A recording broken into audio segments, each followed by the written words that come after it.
Good morning प्यारे विद्यार्थियों, कैसे हो? डियर स्टूडेंट्स, आपके बोर्ड का एग्ज़ाम बहुत निकट है। अब आप तैयारी में लग जाइए, आलस छोड़ दीजिए। आज मैं आपको 4 नंबर के क्वेश्चन, जो जिस टॉपिक का नाम है टेंस, बहुत ही इम्पोर्टेंट है।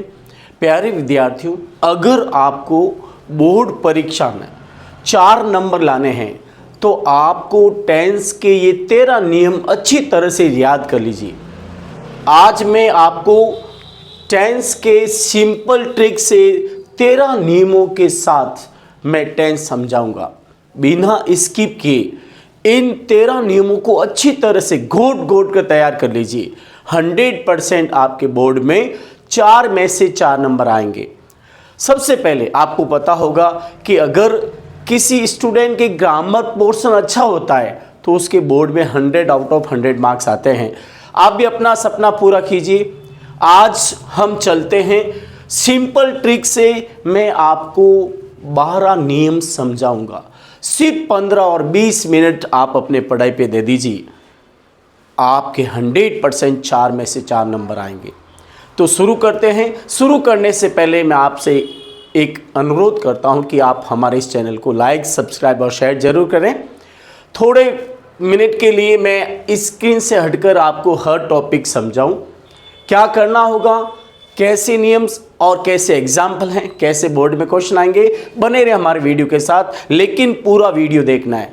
अब हम शुरू करते हैं आज के ये टेंस के नियम।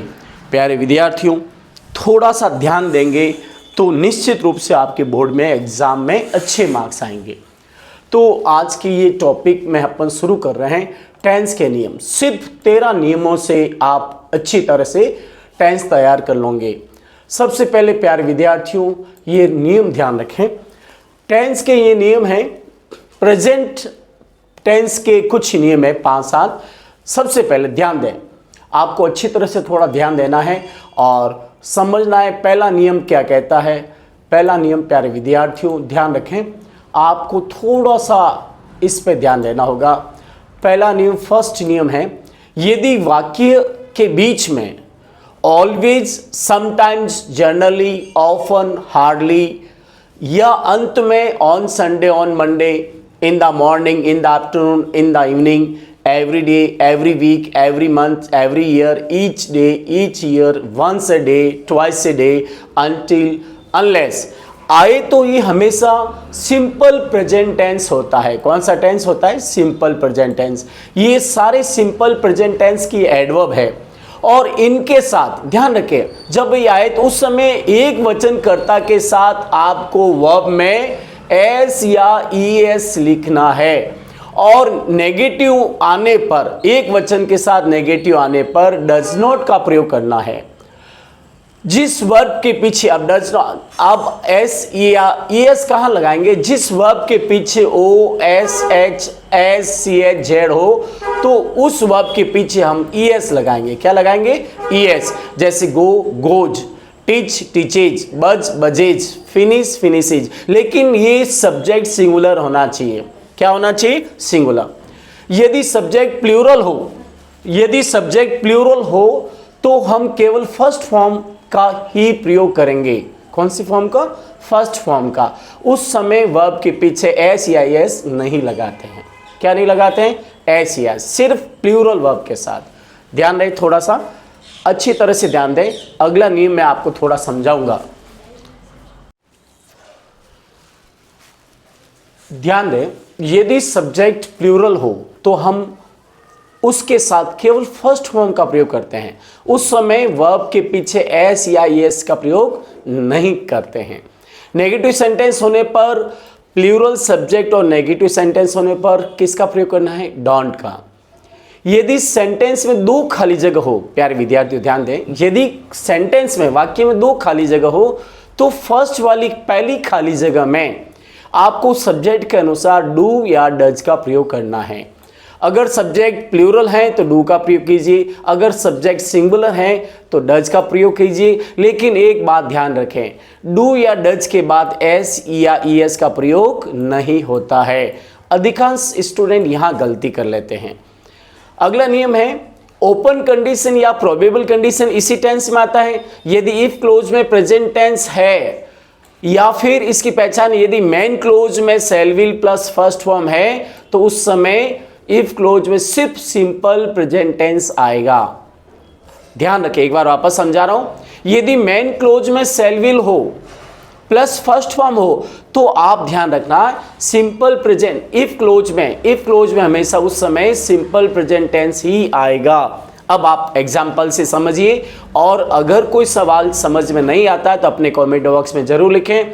अगला क्वेश्चन मैं ये समझा रहा हूं, अच्छी तरह से ध्यान रखना, बोर्ड में ऐसे ही क्वेश्चन आते हैं। सबसे पहले देखिए, Pooja always goes to school with me, कैसे आया? सबसे पहले इसकी एडवर्ब है ऑलवेज। ऑलवेज सिर्फ सिंपल प्रेजेंट टेंस की एडवर्ब है। उसके बाद सब्जेक्ट देखिए, पूजा सिंगुलर है तो वर्ब के साथ एस या ईएस लगेगा, यानी गो के साथ में ईएस लगेगा, तब बन जाएगा गोज। अब ये आपका आंसर राइट हो गया। You read English with me every day. अब सबसे पहले इसकी पहचान देखिए, एवरी डे इसकी पहचान है। उसके बाद सब्जेक्ट देखिए, यू प्लूरल है तो वर्ब की केवल फर्स्ट फॉर्म का प्रयोग होगा। किसका प्रयोग होगा? First form. ऐसे नहीं कि आप एस या ईएस लगा दो। तीसरा है समटाइम्स, इसका सबसे पहले एडवर्ब देखिए, समटाइम्स इसकी एडवर्ब है। सब्जेक्ट देखिए सिंगुलर है सी, तो क्या आएगा? अब नॉट है, नॉट्स के आगे हमेशा डू या डज मांगता है, यानी हेल्पिंग वर्ब चाहिए, तो यह क्या आएगा? डज। क्यों आया? शी के कारण। और टेंस की पहचान समटाइम्स, तो आंसर क्या है? Does not make. See sometimes does not make tea for me, वो कभी कभी मेरे लिए चाय नहीं बनाती है। तो इस तरह से बोर्ड में कुछ नियम ध्यान रखें, लेकिन एक बात विशेष ध्यान रखें, आपको सबसे पहले एडवर्ब पहचान करनी है, उसके बाद सब्जेक्ट, उसके अनुसार वर्ब का यूज करना है। चौथा सेंटेंस है, दे don't play cricket in the evening. अब इन द इवनिंग क्या है? इस टेंस की एडवर्ब है। सब्जेक्ट क्या है? प्लूरल है।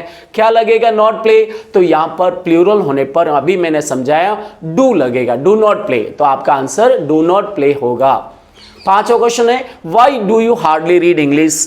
आप मुश्किल से अंग्रेजी क्यों पढ़ते हैं? तो क्या है इसमें? हार्डली इसकी एडवर्ब है, यू इस प्लूरल है, तो दो खाली जगह होने पर अभी मैंने आपको समझाया कि आपको पहली खाली जगह में डू का प्रयोग करना है और दूसरी खाली जगह में केवल फर्स्ट फॉर्म। डू डज के बाद हमेशा एस या एस नहीं लगता है। छठा क्वेश्चन है, when does your father singular है, when does your father go to his office every day. Every day इसकी पहचान हो गई, तो यहाँ दो खाली जगह होने पर एक में डू डज लगेगा, अगर सिंगुलर हो तो डज लगा दीजिए, और दूसरी खाली जगह में केवल फर्स्ट फॉर्म होगा।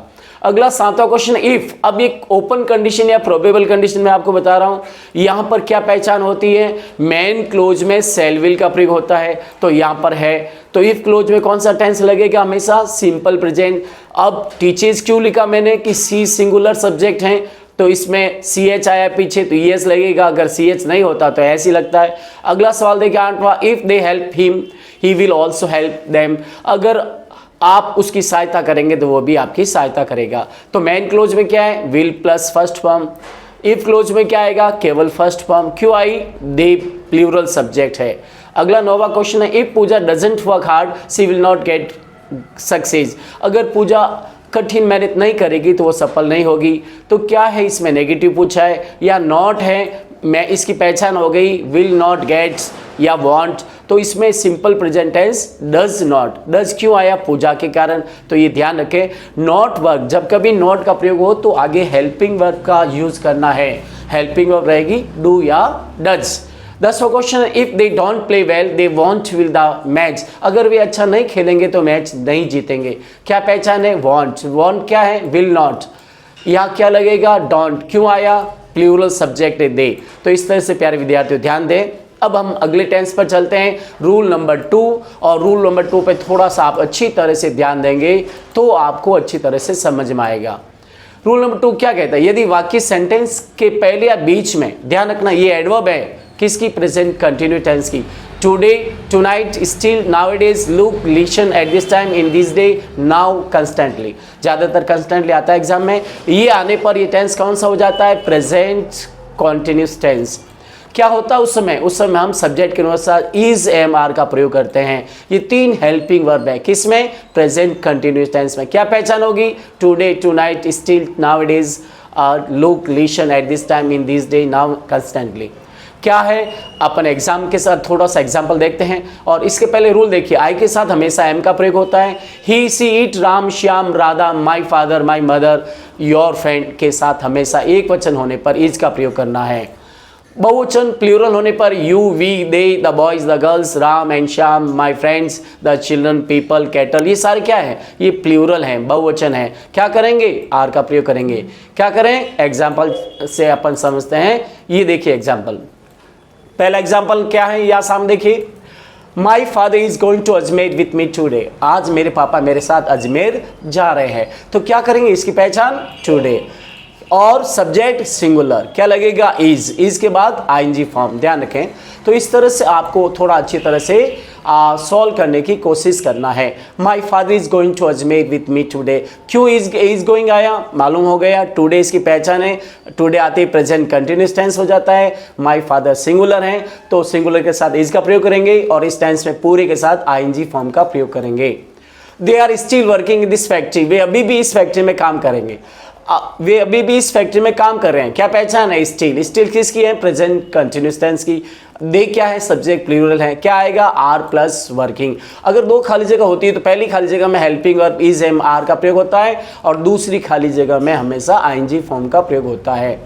तीसरा है, अब यहाँ दो खाली जगह दे रखी, पहली खाली जगह में और दूसरी खाली जगह। Are you going to Jodhpur with me today, today इसकी पहचान हो गई प्यारे विद्यार्थियों। और ध्यान दें, यू प्लूरल है, यू के साथ आर आता है, पहली खाली जगह में आर आ गया, दूसरी खाली जगह में हमेशा आईएनजी फॉर्म का प्रयोग होता है। Next, what is she doing there at this time, वो इस समय वहाँ क्या कर रही है। क्या पहचान है, एट दिस टाइम किसकी, एडवर्ब है, प्रेजेंट कंटिन्यूस टेंस की। सब्जेक्ट क्या है, सी, तो पहली खाली जगह में क्या आएगा, इज, दूसरी खाली जगह में आईएनजी फॉर्म। अब हम चलते हैं प्रेजेंट परफेक्ट टेंस की और रूल नंबर 3। यदि वाक्य के बीच में या पहले या अंत में already, just, recently, yet, as yet, so far, this week, this year, twice, thrice, just now, ये आए तो ये वो हमेशा प्रेजेंट परफेक्ट टेंस होता है। कौन सा टेंस होता है, प्रेजेंट परफेक्ट टेंस। क्या पहचान है, उस समय हम सब्जेक्ट के अनुसार हैज और हैव का प्रयोग करना है। किसका प्रयोग करना है, हैव और हैज का। अच्छी तरह से ध्यान दें, अगर सब्जेक्ट सिंगुलर है तो हैज का प्रयोग करना है, अगर सब्जेक्ट प्लूरल है तो हैव का प्रयोग करना है। क्या कौन कौन से सब्जेक्ट्स प्लूरल हैं, I, we, you, they, the boys, the student, people के साथ हमेशा हैव प्लस थर्ड फॉर्म का प्रयोग करना है।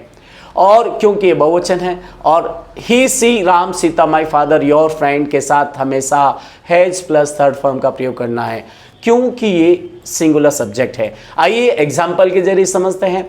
My father had just gone to Jaipur with my uncle, मेरे पापा अभी अभी मेरे चाचा के साथ जयपुर गए हैं। क्या पहचान है, जस्ट, जस्ट प्रेजेंट परफेक्ट की एडवर्ब है, बोर्ड में ये ज़्यादा पूछा जाता है। और सब्जेक्ट क्या है, माई फादर, सिंगुलर है, तो अभी मैंने बताया सिंगुलर के साथ हैज का प्रयोग करना है, तो ये हैज आ गया, और हैज के बाद थर्ड फॉर्म गॉन।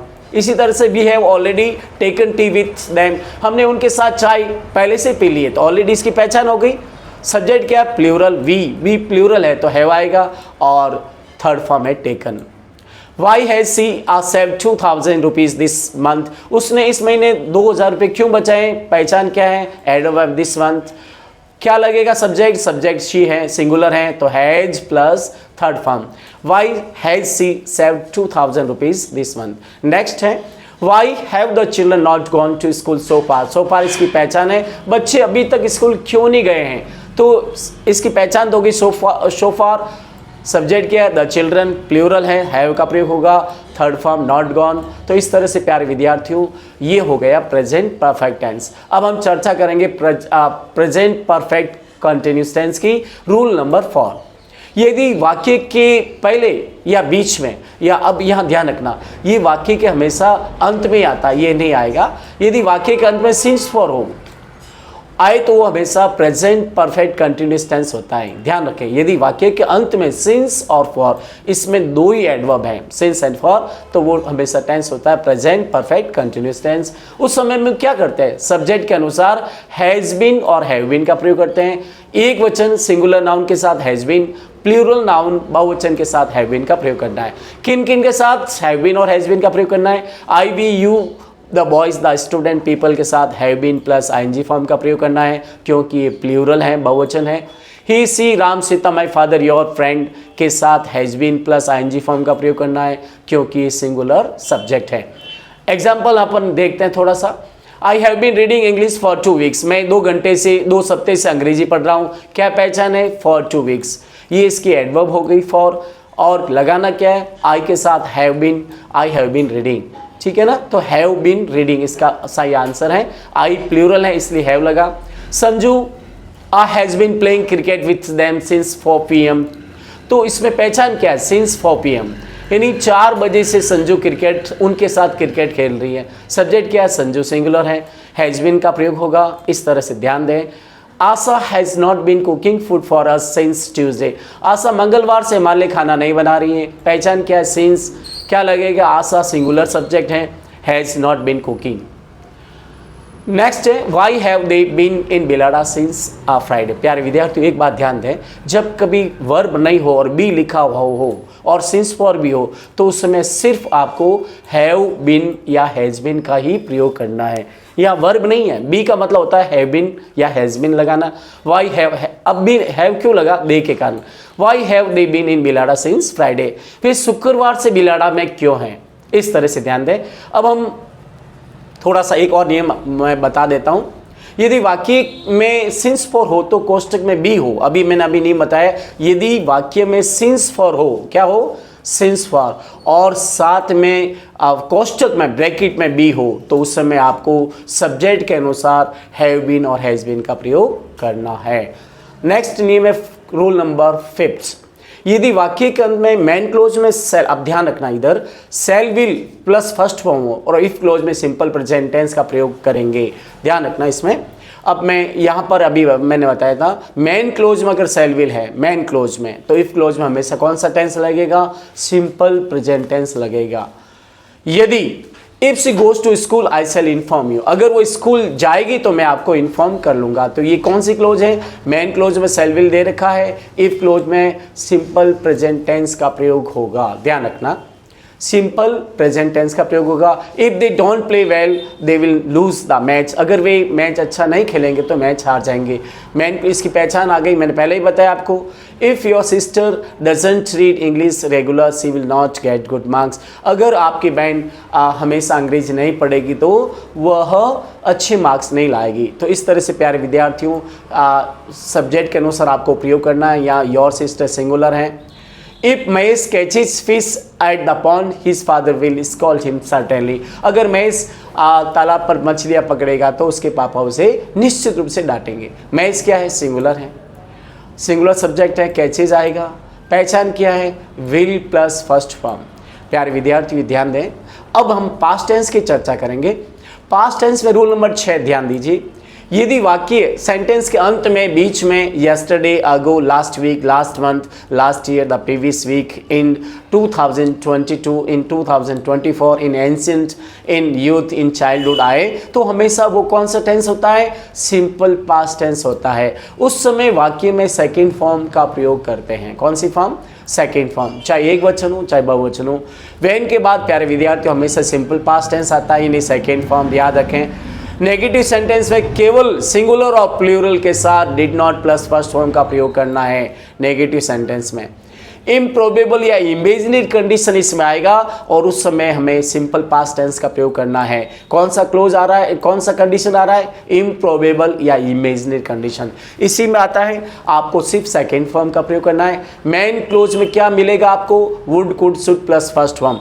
अगर मेन क्लोज में वुड, कुड और शुड प्लस फर्स्ट फॉर्म हो तो इफ क्लोज में हमेशा सिंपल पास्ट टेंस आता है, उसका मतलब होता है आपको सेकेंड फॉर्म लिखनी है।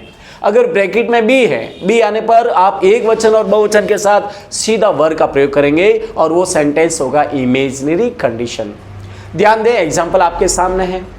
दे came to see us yesterday, वे कल हमारे साथ हमसे मिलने आए। पहचान क्या है? यस्टरडे, ध्यान रखना। प्यारे विद्यार्थियों ध्यान रखें, यस्टरडे इसकी पहचान है। अब एक वचन बहुवचन का कोई फर्क नहीं पड़ता, सीधी second form. My mother cooked rice 2 days ago, मेरी मम्मी ने 2 दिन पहले चावल बनाए थे। अब क्या है? अगो इसकी पहचान है और सेकेंड फॉर्म आएगी। सिर्फ एडवर्ब देखना, लास्ट वीक इसकी पहचान है लेकिन नॉट आया तो नॉट, हमेशा नॉट से पहले हेल्पिंग वर्ब चाहिए, तो इसकी एक ही हेल्पिंग वर्ब है did. Manoj did not make tea for us last week. पिछले सप्ताह मनोज ने हमारे लिए चाय नहीं बनाई थी। तो प्यारे विद्यार्थियों ध्यान दें, why did your friends come to me the previous week, और पिछले सप्ताह आपके फ्रेंड्स मुझसे मिलने क्यों आए। अब ध्यान दिए, दो खल जगह होगी, एक में डिड आएगा हेल्पिंग वर्ब, दूसरे में केवल फर्स्ट फॉर्म। लेकिन एक बात ध्यान रखनी है, डिड के बाद हमेशा फर्स्ट फॉर्म आती है, ऐसा नहीं सेकेंड फॉर्म कर लो। Where did she go for walking in 2024? अब बीता हुआ समय 2024 में वो घूमने कहाँ गई थी। तो यहाँ दो खाली जगह होने पर आपको हमेशा एक बात ध्यान रखनी है, दो खाली जगह होने पर पहली खाली जगह में हमेशा डिड का प्रयोग करना है, और डिड के बाद मैंने कितनी बार कहा कि फर्स्ट फॉर्म का ही प्रयोग करना है। आई was reading English when you call मी, जब आपने मुझे कॉल किया तो मैं अंग्रेजी पढ़ रहा था। तो अभी मैंने आपको बताया वैन के बाद हमेशा सेकेंड फॉर्म, ये भी इसकी एडवर्ब है, वैन के बाद हमेशा सेकेंड फॉर्म का प्रयोग होता है। If you were my friend I would help you, अगर आप मेरे मित्र होते तो मैं आपकी सहायता करता। क्या आया? बी। बी आने पर पहचान किया, वुड प्लस फर्स्ट फॉर्म अगर आए मैन क्लोज में तो आपको इफ क्लोज में सिर्फ वर लिखना है, चाहे वो सब्जेक्ट एक वचन हो चाहे बहुवचन हो। जैसे ये सी है, सी के साथ भी वर का प्रयोग किया है क्योंकि ये इमेजिनरी कंडीशन है। If she were a doctor she would treat a freely, अगर वो एक डॉक्टर होती तो वो इलाज फ्री करती। तो प्यारे विद्यार्थी ध्यान रहे, अगर मैन क्लोज में would could should plus first form हो तो इफ क्लोज में बी होने पर सिंगुलर और प्लूरल सब्जेक्ट के लिए ये सिर्फ वर लगेगा। यहाँ यू है तो वर लगा, शी है तो वर है, आई के साथ भी वर लगेगा। If they came to me yesterday I would help them, अगर वे कल मेरे पास आते तो मैं उनकी सहायता करता। तो यहाँ पर ये भी कंडीशनल है, यहाँ दे रखा है। If Poonam played well she would win the match, अगर पूनम मैच अच्छा खेलेगी, मतलब अगर पूनम मैच अच्छा खेला तो वो मैच जीत जाएगी। प्यारे विद्यार्थियों थोड़ा सा ध्यान दें, अब आगे आ रहा है past continuous tense rule number 7। यदि वाक्य के बीच में अंत में then as in those day at the time when के पहले यदि सिंस फॉर नहीं हो तो वो टेंस होता है पास्ट कंटिन्यूअस टेंस। क्या होता है उस समय हम वाक्य में, ध्यान रखना, उस समय हम वाक्य में पास्ट कंटिन्यूअस टेंस में ध्यान रखना, ये उस समय हम वाक्य में गलत छप गया, वॉज वर प्लस आईएनजी का प्रयोग करेंगे। कौन सा प्रयोग करेंगे? वॉज वर आईएनजी, एक वचन के साथ वॉज और बहुवचन के साथ वर का प्रयोग।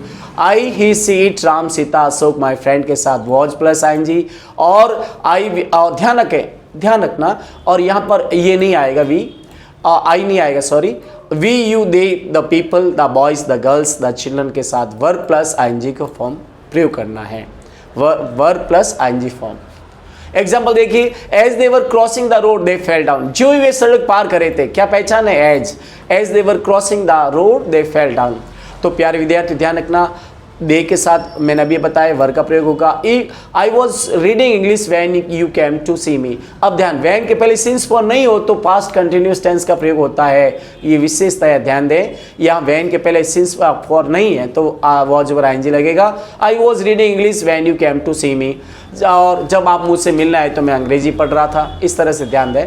और अगला है they were cooking food for us then, then क्या इसके एडवर्ब है, वे उस समय खाना बना रहे थे। My friends were reading in college in those day, मेरे मित्र उन दिनों में कॉलेज में पढ़ रहे थे। इन दोज डे इसकी पहचान होगी, we were talking with them at that time, हम उनके साथ उस समय टॉकिंग कर रहे थे, बातें कर रहे थे। एट दैट टाइम इसकी पहचान होगी, वी बहुवचन है, वर आएगा।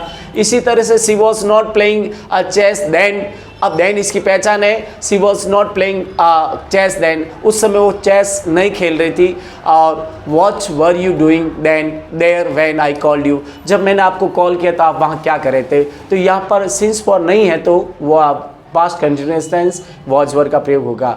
आई was making tea when you called me, मैं चाय बना रहा था जब आपने मुझे फ़ोन किया। People were working in the fields eight that time, उस समय लोग खेतों में काम कर रहे थे, तो यहाँ एट दैट टाइम इसकी पहचान हो गई। The children were not making noise when the teacher enter the class, जब टीचर में क्लास में आए तो बच्चे शोरगुल नहीं कर रहे थे। प्यारे विद्यार्थी ध्यान दें, 8वां नियम है पास्ट कंटिन्यूअस टेंस। यदि वाक्य के बीच में बिफोर आफ्टर आए तो हमेशा पास्ट परफेक्ट टेंस होता है। यदि वाक्य के बीच में, ध्यान रखना, बिफोर और आफ्टर आए तो हमेशा कौन सा टेंस होता है? पास्ट परफेक्ट टेंस होता है। उस समय हम वाक्य में हेड प्लस थर्ड फॉर्म का प्रयोग करेंगे। एक वचन के साथ भी हेड और बहुवचन के साथ भी हेड प्लस थर्ड फॉर्म का प्रयोग करेंगे। बिफोर के पहले हमेशा हेड प्लस थर्ड फॉर्म का प्रयोग होता है, बिफोर के बाद हमेशा सेकेंड फॉर्म का प्रयोग होता है, आफ्टर के पहले हमेशा सेकेंड फॉर्म होती है और आफ्टर के बाद हमेशा हेड प्लस थर्ड फॉर्म होती है। पास्ट परफेक्ट टेंस को 32 और 23 का नियम कहते हैं, क्योंकि बिफोर के पहले हेड प्लस थर्ड फॉर्म इस तरह से 32 और 23 का नियम ये कहलाता है। यानी बिफोर के पहले थर्ड फॉर्म और पीछे सेकंड फॉर्म तो 32 हो गया, और आफ्टर के पहले सेकंड फॉर्म और पीछे थर्ड फॉर्म तो 23 का नियम हो गया। पास्ट परफेक्ट टेंस में अनफुलफिल कंडीशन या इम्पॉसिबल कंडीशन का भी प्रयोग होता है। ध्यान रखना, ये क्लोज लास्ट बचा है। यदि मेन क्लोज में वुड हैव, कुड हैव और should have plus third form हो तो उस समय इफ क्लोज में हेड प्लस थर्ड फॉर्म का प्रयोग होगा, और कोष्टक में बी होने पर सिर्फ हेड बिन लगाना है एक वचन और बहुवचन के साथ। तो इस तरह से प्यारे विद्यार्थियों ध्यान दें। और अब हम थोड़ा सा एग्जाम्पल अच्छी तरह से समझेंगे और बने रहे हमारे वीडियो के साथ। अच्छी तरह से हर टॉपिक को आपको समझना है और पूरा वीडियो बिना स्वैप करके, बिना आगे बढ़े आपको पूरा वीडियो समझ। प्यारे विद्यार्थियों, आज हम डिस्कस करेंगे पास्ट परफेक्ट टेंस पर और इसके एग्जाम्पल पर। आप बिना कोई वीडियो को आगे बढ़े, स्किप किए पूरा वीडियो देखें और समझें कि ये टेंस में कौन कौन से रूल नए जुड़े हैं, क्या क्या एग्जाम्पल आए हैं। तो चलते हैं हम आज के बचे हुए जो पास्ट परफेक्ट टेंस हैं, उसके बाद पास्ट परफेक्ट कंटिन्यू है, फ्यूचर हैं। तो पूरा वीडियो देखकर एक बार अपने कॉन्सेप्ट क्लियर कर लीजिए। तो आप तैयार हैं? हम चलते हैं पास्ट परफेक्ट टेंस के शेष बचे नियमों के साथ। तो चलिए विद्यार्थियों, आज के हमारे सामने ये प्रश्न आ रहे हैं। पास्ट परफेक्ट टेंस में हेड प्लस थर्ड फॉर्म का प्रयोग होता है और ये शुरू हो रहा है आपका पास्ट परफेक्ट टेंस। प्यारे विद्यार्थियों अच्छी तरह से ध्यान दें।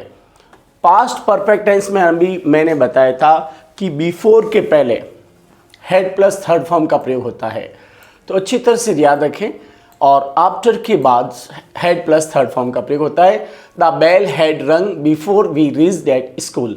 हमारे स्कूल पहुंचने से पहले घंटी बज चुकी थी। तो यहाँ बिफोर है तो हमेशा ध्यान रखें हेड प्लस थर्ड फॉर्म एक वचन और बहुवचन के साथ। The patient had died before the doctor came at hospital. Doctor के हॉस्पिटल आने से पहले पेशेंट मर गया था, तो यहाँ बिफोर है, इसकी एडवर्ब है और हेड प्लस थर्ड फॉर्म का प्रयोग करना है। They finish their work after we had reach there. हमारे वहाँ पहुँचने के बाद उन्होंने अपना काम पूरा किया। तो आफ्टर के बाद प्यारे विद्यार्थियों ध्यान दें, हेड प्लस थर्ड फॉर्म का प्रयोग होता है आफ्टर के बाद और बिफोर के पहले, इसीलिए इसे 32 और 23 का नियम कहते हैं। They won the match after we had taken tea. हमारे चाय पीने के बाद उन्होंने मैच जीता। तो आफ्टर है, हमेशा ध्यान रखें had plus third form. If they had been in Bilara they would have helped us certainly. अगर वे बिलाड़ा में होते तो निश्चित रूप से हमारी सहायता करते। ये अनफुलफिल्ड कंडीशन है प्यारे विद्यार्थियों। क्या होता है, इसकी पहचान क्या है? मेन क्लोज में would have plus third form का होना, उस समय हम बी आने पर हैड बीन का प्रयोग करेंगे। ठीक है ना, बी आना चाहिए कोष्टक में। ध्यान रहे, अगर मेन क्लोज में would have plus third form है तो इफ क्लोज में हैड बीन का प्रयोग करना होता है। If they had been in Bilara they would have helped us certainly. अगर वे बिलाड़ा में होते तो निश्चित रूप से हमारी सहायता करते। If you had given your bike I would have reached there on time. अगर आप मुझे अपनी बाइक देते तो मैं वहां पर समय पर पहुंच जाता। क्या पहचान है? Would have plus third form. ठीक है ना। इफ और यहाँ पर क्या आएगा? गिव दे रखा तो हेड प्लस थर्ड फॉर्म लगा दीजिए, क्योंकि ये वर्ब दे रखी है। If you had given me, ठीक है ना, इस तरह से। If they had played match well they would have won the certainly. अगर वे मैच ठीक ढंग से खेलते तो जीत जाते। क्या पहचान है? Would have plus third form. ठीक है ना। और इफ क्लोज में क्या आएगा? Had plus third form. और ये प्ले है तो हेड प्लेड आ जाएगा। If she had taken the test she would have got full to full marks. अगर वो टेस्ट देती तो उसे पूरे में से पूरे मार्क्स आते। पहचान है would have plus third form. Take है तो हमेशा इफ क्लोज में। अब इफ क्लोज क्यों कहते हैं? कि वाक्य इफ से शुरू होता है और इसे अनफुलफिल्ड या इम्पॉसिबल कंडीशन कहते हैं। आपको लगाना हेड प्लस थर्ड फॉर्म। अब प्यारे विद्यार्थियों रूल नंबर 9 की बारी है। यदि वाक्य के अंत में सिंस फॉर और दूसरा वाक्य पास्ट टेंस में हो तो वो हमेशा पास्ट परफेक्ट कंटिन्यूस टेंस होता है। कौन सा टेंस होता है, ध्यान रखना, पास्ट परफेक्ट कंटिन्यूस टेंस। उस समय हम वाक्य में had been plus ING form का प्रयोग करेंगे, ठीक है ना। एग्जाम्पल देखिए अच्छी तरह से, she had been reading since morning when you called her, जब आपने उसे कॉल किया तो वो सुबह से अंग्रेजी पढ़ रही थी, वो सुबह से पढ़ रही थी। अब यहाँ पर ध्यान रखना, सिंस फॉर भी है, व्हेन भी है और इस सेकेंड फॉर्म भी है। जब व्हेन के बाद वापस सेकेंड फॉर्म हो और सिंस फॉर हो तो वो पास्ट परफेक्ट कंटिन्यूस टेंस हो जाता है। और इसी तरह से we had been playing cricket for 2 hours when you came to see us, जब आप हमसे मिलने आए तो हम 2 घंटे से क्रिकेट खेले थे। Had been playing cricket for 2 hours। अगर प्यारे विद्यार्थियों सेंटेंस अगर यही खत्म हो गया तो बन जाएगा प्रेजेंट परफेक्ट कंटिन्यूस टेंस, लेकिन व्हेन के बाद वापस वाक्य शुरू हो गया तो ये बन गया पास्ट परफेक्ट कंटिन्यूस टेंस। यही इस वाक्य की पहचान है। They had been working in the field since morning when we reached there, जब हम वहाँ पहुँचे तो वे खेत में सुबह से काम कर रहे थे। तो पता लग गया since for के बाद क्या है, when प्लस सेकेंड फॉर्म है। तो इस तरह से Ashok had been cooking food for 2 hours when you came there, जब आप वहाँ आए तो अशोक 2 घंटे से खाना बना रहा था। क्या आएगा, had been cooking। प्यारे विद्यार्थियों अब फ्यूचर टेंस की बारी है और ये भी सबसे इंपॉर्टेंट है। कौन कौन सी एडवर्ब इसमें आती है थोड़ा सा ध्यान दें। रूल नंबर 10, यदि वाक्य सेंटेंस के अंत में tomorrow, next week, next year, next month, the following year, in 2028 यानी आने वाले टाइम 2030, 2030 आए तो वो हमेशा सिंपल फ्यूचर टेंस होता है। उस समय हम वाक्य में शैल विल प्लस फर्स्ट फॉर्म का प्रयोग करते हैं और आईवी के साथ सेल का प्रयोग होगा और बाकी जो बचे में he, she, it, Ram, son, my father, they, you के साथ हमेशा विल का प्रयोग होगा, सिर्फ आईवी के साथ सेल का प्रयोग। यदि इफ क्लोज में फर्स्ट फॉर्म हो या फर्स्ट फॉर्म के साथ एस या ईएस हो तो मेन क्लोज में shall will plus first form का प्रयोग करते हैं और आप चाहे तो पूरी जगह विल का प्रयोग कर सकते हैं। एग्जाम्पल देखते हैं, they will go to Jodhpur tomorrow, कल वे जोधपुर जाएंगे। तो यहाँ एडवर्ब क्या है, टुमारो, और एक वचन और यहाँ शी है तो विल लगेगा। She will go to Jodhpur tomorrow. ध्यान रखना विल के बाद हमेशा वर्ब की फर्स्ट फॉर्म आती है। They will come from Jaipur next week, पहचान क्या है, नेक्स्ट वीक, ठीक है ना। इस तरह से ध्यान रखें। Pooja will buy a new car for her in 2028।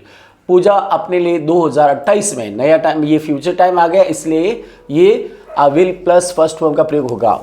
I shall help them if you come to me tomorrow, मैं उनकी सहायता करूंगा अगर आप मेरे पास कल आएंगे। तो टुमारो है, पहचान है। If she plays well she will win the match, अगर ध्यान देना इफ क्लोज में सिंपल प्रेजेंट टेंस है तो मेन क्लोज में आपको shall will plus first form का प्रयोग करना है और इसे ओपन कंडीशन या प्रोबेबल कंडीशन कहते हैं। If they don't read English, अगर वे अंग्रेजी नहीं पढ़ेंगे, दे वॉन्ट लर्न इट, तो वे इसे नहीं सीखेंगे। तो प्यारे विद्यार्थी ध्यान दें, यहाँ नेगेटिव वाक्य है, कोई बात नहीं, डोंट का प्रयोग कर लीजिए। अब इफ क्लोज में डोंट का प्रयोग हुआ है, डोंट या डजन का प्रयोग होता है तो मेन क्लोज में शैल विल प्लस अगर नॉट होने पर इसमें नॉट का प्रयोग होगा। यहाँ नॉट लिखा हुआ होगा तो आपको क्या करना है, विल नॉट लगा दीजिए या फिर शैल नॉट लगा दीजिए, जो भी है आईवी के साथ सेल का प्रयोग करना है। रूल नंबर 11 की बारी है। यदि वाक्य के अंत में eight this time tomorrow, eight this moment tomorrow आए तो वो हमेशा फ्यूचर कंटिन्यूस टेंस होता है। उस समय हम वाक्य के अंदर shall be plus ING form या will be plus ING form का प्रयोग करेंगे। We shall be taking a test at this time tomorrow, कल हम इस समय टेस्ट दे रहे होंगे। क्या पहचान है, एट दिस टाइम टुमारो, वही लगेगा आई वी के साथ शैल का प्रयोग, तो आई शैल बी लगाना जरूरी है। We shall be taking test at this time tomorrow, कल हम इस समय टेस्ट दे रहे होंगे। They will be playing cricket with us at this time tomorrow, कल वे इस समय हमारे साथ क्रिकेट खेल रहे होंगे। तो क्या पहचान है, एट दिस टाइम टुमारो। तो ध्यान रखना टुमारो के पहले ये आना जरूरी है, एट दिस टाइम या एट दिस मोमेंट। अगला है Pooja will be going to Delhi at this time tomorrow, कल पूजा इस समय दिल्ली जा रही होगी। तो एट दिस टाइम टुमारो इसकी पहचान है फ्यूचर कंटिन्यूस की। You will be going to Jaipur with me at this time tomorrow, कल आप इस समय मेरे साथ जयपुर जा रहे होंगे। ये रूल नंबर 12 की बारी है। यदि वाक्य के अंत में, प्यारे विद्यार्थियों, ये सबसे इंपॉर्टेंट टेंस है, इसे अच्छी तरह से तैयार कर लीजिए। यदि वाक्य के अंत में by end of this week, by evening, by tomorrow, by next month, by Monday, by 2028, by next summer, by 6 PM, by autumn, by July, by next year, ये सब आए तो वो हमेशा फ्यूचर परफेक्ट टेंस होता है और ये सबसे इंपॉर्टेंट टेंस है। तो आप इसे अच्छी तरह से तैयार कर लें। उस समय वाक्य में shall have plus third form या will have plus third form का प्रयोग करेंगे। ध्यान रखना, अगर ये सब इसकी पहचान ही बाई से शुरू होना। किससे शुरू होना? बाई, यानी बाई नहीं, पैसा नहीं, बाई से शुरू होता है तो टेंस हमेशा फ्यूचर परफेक्ट टेंस होता है। उस समय क्या हेल्पिंग वर्ब काम लेनी है? कौन सी वर्ब आएगी? Shall have plus third form, will have plus third form. चलिए हम उदाहरण देखते हैं। Pooja will have bought a new car by next year. Pooja अगले साल तक, बाय का मतलब तक, पूजा अगले साल तक एक नई कार खरीद लेगी। तो यह will have plus third form का प्रयोग होगा। और अगर विद्यार्थी चाहे तो आई और वी के साथ भी विल का प्रयोग कर सकते हैं। Ashok will have sold his old house by next month. Ashok अगले महीने तक अपना पुराना मकान बेच देगा। और my uncle will have reach there by now. मेरे चाचा उस समय तक पहुंच जाएंगे, हनी मेरे चाचा वहां पहुंच गए होंगे। तो यह क्या आएगा? By now. They will have taken their test by 6 PM। वे 6 बजे तक अपना टेस्ट दे चुके होंगे। तो विल हैव थर्ड फॉर्म आएगी taken. You will be going to, आप ध्यान रखना, इसमें हमेशा ध्यान रखना, ये वापस रिपीट हो गए 5वां सेंटेंस, इसमें कोई बात नहीं। और आपको हमेशा ध्यान रखना, फ्यूचर परफेक्ट टेंस में एडवर्ब बाई से शुरू होती है और उस समय shall have plus third form और will have plus third form का प्रयोग करना है। लेकिन विशेषता आपको एडवर्ब ध्यान में रखनी होगी। अब लास्ट नियम है 13। और यदि वाक्य के अंत में, सेंटेंस के अंत में सिंस फॉर तथा फ्यूचर टाइम हो तो हमेशा फ्यूचर परफेक्ट कंटिन्यूस टेंस होता है। कौन सा टेंस होता है? Future perfect continuous. उस समय हम सेल हैव बीन आईएनजी या विल हैव बीन आईएनजी का प्रयोग करते हैं। एग्जाम्पल देखते हैं। Pooja will have been living in Bilara for 5 years by next year. अगले साल तक पूजा को बिलाडा में रहते हुए 5 साल हो जाएंगे। तो क्या विल हैव बीन लिविंग होगा?